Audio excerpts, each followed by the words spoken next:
बिस्मिल्लाहिर्रहमानिर्रहीम। अस्सलाम वालेकुम डियर स्टूडेंट। आज का हमारा इंग्लिश का लेक्चर क्लास 9 के साथ प्रीवियस लेक्चर में हमने फिगर्स ऑफ स्पीच क्या होता है और उसके आगे कितनी काइंड्स हैं ये हमने पढ़ा था, और उनमें से मैंने आपको सिर्फ एक काइंड समझाई थी, यानी सिमिली तशबीह क्या होता है। आज के हमारे इस टॉपिक में हम ये पढ़ेंगे कि मेटाफर क्या होता है, ये भी फिगर्स ऑफ स्पीच ही का जुज़ है। तो सबसे पहले उर्दू में इसका नाम होता है इस्तारा, और इसकी डिफ़ाइन हम पढ़ते हैं इफ़, यानी अगर, वी राइट कंपैरिजन, यानी अगर हम जो है कंपैरिजन कहते हैं तकाबुल करना, अगर हम तकाबला करते हैं बिटवीन टू थिंग्स, दो चीज़ों के दरमियान, एंड ओमिट कहते हैं ख़त्म कर देना, हज़फ कर देना, डिस्ट्रॉय कर देना, एंड ओमिट द वर्ड। और अगर हम लफ्ज़ जो लाइक क्योंकि डिफ़ाइन करता है सिमिली को यानी तशबीह को, तो अगर हम सिमिली में से सिमिली का जो वर्ड है यानी लाइक को ख़त्म कर दें तो पीछे जो कंपैरिजन बचता है then we are using a metaphor. तो ये समझ लें कि वो पूरी जो डिफ़ाइन होगी वो इस्तारा कहलाएगी। अगर आसान लफ्ज़ों में आपको इसकी डिफ़ाइन बताऊं तो इस्तारा में उर्दू के मायने होती हैं उधार लेना। इस्तार लफ्ज़ निकला है और इसी से मुस्तार लेना, उधार लेना, मांग लेना। तो इसकी जो बेनिफिट होते हैं ना, इसके जो एडवांटेजेस होते हैं, इसकी दो एडवांटेजेस होते हैं। एक तो ये तशबीह में क्या होता है, सिमिली में ये होता है कि हम किसी चीज़ को, किसकी सब्जेक्ट की क्वालिटी को या उसकी डिसक्वालिटी को हम किसी चीज़ की खूबी या खामी की बना पर उसको उस चीज़ की मानंद करार देते हैं। लेकिन इसमें हम डायरेक्ट वे यूज़ करते हैं, यानी इनडायरेक्ट स्पीच नहीं यूज़ करते, डायरेक्ट स्पीच यूज़ करते हैं। एक तो ये कि इसमें हम डायरेक्ट कह देते हैं, जिस तरह मैं कहूँ अली, अगर मैं कहूँ Ali is like a line, for example Ali is like a line, यानी अली शेर की तरह है, यानी बहादुरी की बना पर हमने उसको लाइन के मुताबिक करार दिया, यानी उसको तशबीह दे दी। तो यहाँ पे ये देखिए यही word if we write comparison between two things, यहाँ पे ये देखें हमने अली को कंपैरिजन दिया लाइन के साथ, ठीक है, किसकी बना पर, बहादुरी की बना पर, यानी एडजेक्टिव इसमें क्या है, बहादुरी, ब्रेवरी। लेकिन अब दूसरी जो यहाँ से सेकंड जो हमारा फ्रेज स्टार्ट हो रहा है एंड ओमिट, यानी हज़फ कर दे द वर्ड लाइक।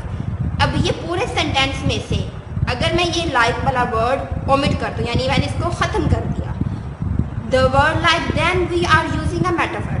लाइक को ख़त्म कर दिया, पीछे हमारे पास बच गया अली इज़ अ लाइन, यानी अली शेर है। तो ये क्या बन गया, मेटाफर।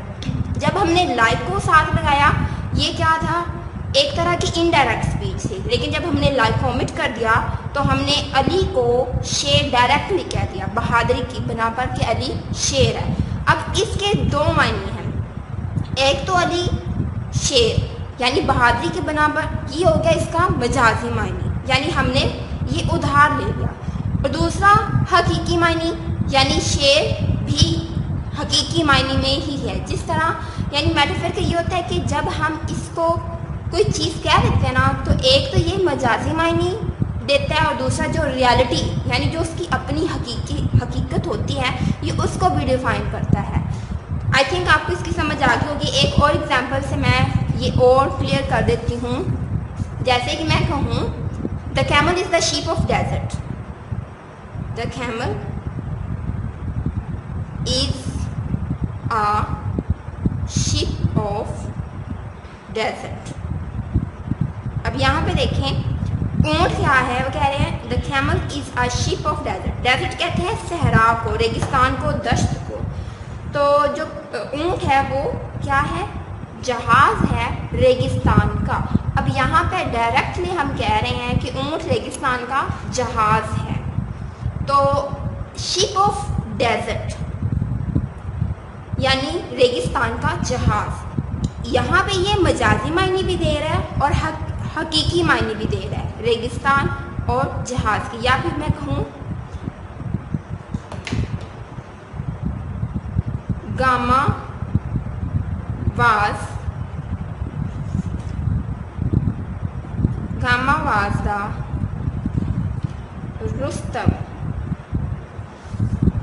ऑफ पाकिस्तान, यानी जो गामा है वो पाकिस्तान का रुस्तम है। अब असल में भी देखा जाए, अगर हम हिस्ट्री पढ़ें तो रुस्तम एक पर्सनालिटी है जिसके बारे में बहादुरी की बना पर वो बहुत मशहूर है, यानी बहुत निडर इंसान था।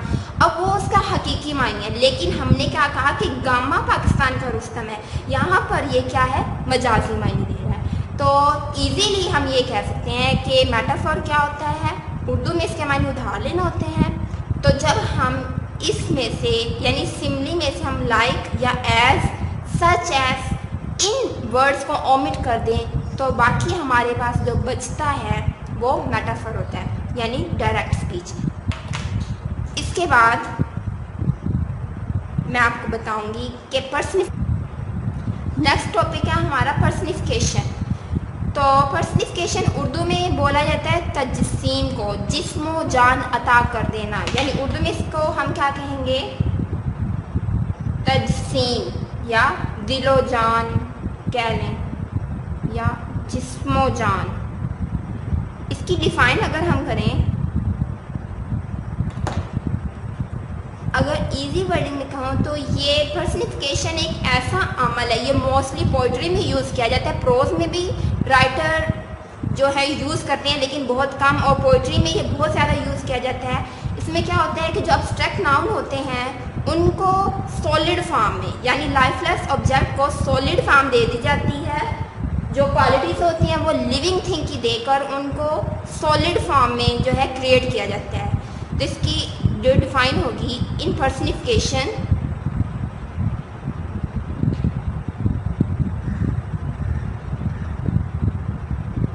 Lifeless object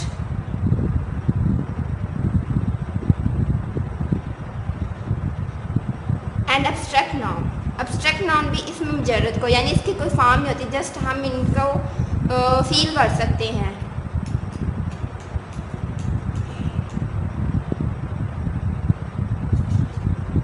and abstract nouns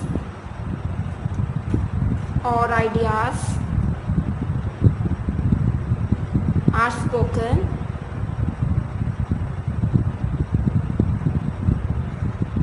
of as having life and intelligence.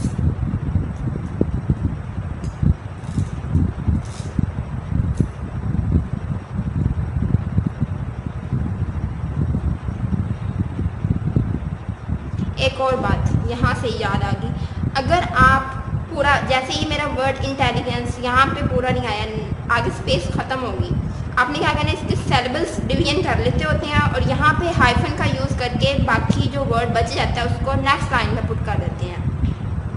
ये भी हाइफन का एक रूल है। तो कह रहे हैं इन पर्सनिफिकेशन यानी तजसीम में लाइफलेस कहते हैं बेजान इज्साम, लाइफलेस ऑब्जेक्ट यानी बेजान जो इज्साम है, एंड एब्स्ट्रैक्ट नाउन्स और आइडियाज़, यानी इसमें मुजर्रद के ख्यालात और जो इसम हैं आर स्पोकन, वो उनके बारे में बात की जाती है, ऑफ एज हैविंग जैसे को वो रखते हों लाइफ ज़िंदगी, एंड इंटेलिजेंस और जहानत।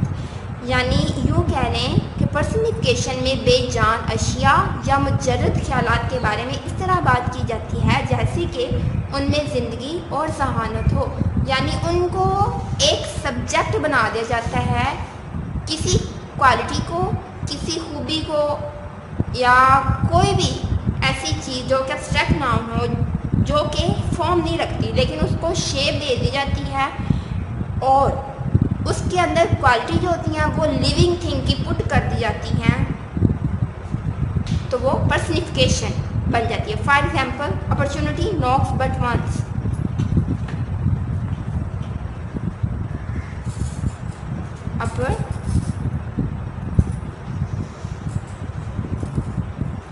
opportunity knocks but once या knocks at the door once. अब यहाँ पे देखें मौका क्या है, ये एक एब्स्ट्रैक्ट नाउन है, इसकी कोई फॉर्म नहीं होती। नोक्स, यहाँ पर मिसाल में वो कह रहे हैं कि मौका जो है दस्तक देता है एक दफ़ा ज़रूर, यानी दरवाजे पे एक दफ़ा ज़रूर दस्तक देता है। अब ये क्वालिटी यानी दस्तक देना, नोक्स करना, ये क्या है, लिविंग थिंग की क्वालिटी है, लेकिन हमने पुट किस में कर दी, नॉन लिविंग थिंग में, और ये बन गया पर्सनिफिकेशन। या मैं कहूँ sun is dancing, sun is dancing. अब यहाँ पे देखें सूरज, एक तरह से कभी देखा सूरज को डांस करते हुए नहीं, लेकिन हमने क्या है, ये एक एब्स्ट्रैक्ट नाउन है, या यूँ कह लें लाइफलेस सब्जेक्ट है। वैसे तो ये गर्दिश करता है, लेकिन साइंस जो इसको वो कह रही है कि साइंस अभी भी इसको साकिन ही मानती है, यानी ये station, the sun is stationary. लेकिन डांस करना ये क्या है, लिविंग थिंग की क्वालिटी है, लिहाजा ये क्या बन जाएगी अकॉर्डिंग टू ग्रामर पर्सनिफिकेशन। या मैं कहूँ the cloud is fondling on the moon, यानी जो बादल है वो अटकेलियाँ कर रहा है किस पर, ऑन मून, चांद पर। अब बादल क्या है, गैस होती है, यानी बेजान चीज़ है, लेकिन हमने उसके अंदर अटकेलियाँ करना यानी उछलना कूदना, ये कौन सी किसकी क्वालिटी है, ये लिविंग थिंग की क्वालिटी है, हमने पुट कर दी क्लाउड के अंदर, और ये बन गया पर्सनिफिकेशन। या मैं कहूँ the crime skulk in the street, यानी जुर्म जो है वो गली में घात लगाए बैठा है, ये भी जुर्म, ये एब्स्ट्रैक्ट नाउन है, लेकिन क्या है, घात लगाना, ये जानदार चीज़ का मुवाजना है। आई थिंक आपको समझ आ गई होगी पर्सनिफिकेशन की डिफाइन, और जो एग्जांपल्स मैंने करवाई हैं, और इसके अलावा मेटाफर, इसकी डिफाइन और इसके जो एग्जांपल हमने किए हैं, ये आपने अच्छी तरीके से याद करना है। नेक्स्ट लेक्चर में इसकी लास्ट फॉर्म हम डिस्कस करेंगे, वो है इमेजरी क्या होती है, और इस तरह हमारा जो पूरा टॉपिक है फिगर्स ऑफ स्पीच ये कंप्लीट हो जाएगा। आज की डेट डालकर होमवर्क में आपने मेटाफर और पर्सनिफिकेशन की एग्जाम्पल्स 5 एग्जाम्पल विद डेफिनेशन ये आपने राइट करनी है, और एग्जाम्पल वो राइट करनी है जो मैंने इस लेक्चर में नहीं आपको दी, और ना ही ग्रामर वाली होनी चाहिए। अपने माइंड से आपने खुद 5 एग्जाम्पल राइट करनी है, टोटल 10 सेंटेंसेस ये हो जाएंगे प्लस इनकी डिफाइन। इसी के साथ हमारा आज का लेक्चर कंप्लीट होता है। इजाज़त दीजिए, टेक केयर, खुदा ने के बाद।